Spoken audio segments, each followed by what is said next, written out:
कोणाचा मुलगा आहे? तात्या साहेबांचा. काय शिकवण दिली डॅडी साहेबांनी आपल्याला जो नडला त्याला सोडायचा नाही.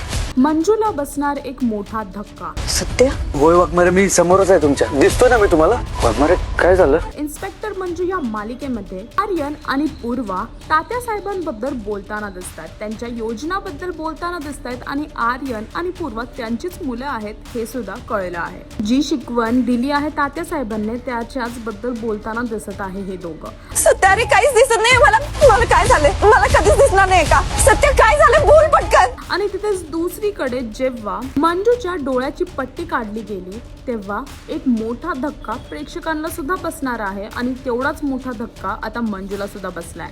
पट्टी खोलल्या मंजूला काहीच दिसत नाहीये आणि मंजू, सत्या ह्या सगळ्यांना आता धक्का बसला आहे की मंजूला का काही दिसत नाहीये. आर्यनने जे कारस्थान केलं होतं मंजू बरोबर, त्यामुळे आता कायमची जाणार का मंजूची दृष्टी, हे पाहण्यासाठी तुम्हाला इन्स्पेक्टर मंजू ही मालिका पाहावी लागेल. आणि अजून असे लेटेस्ट अपडेटसाठी टेलीचक्कर रिजनला सबस्क्राईब करायला विसरू नका.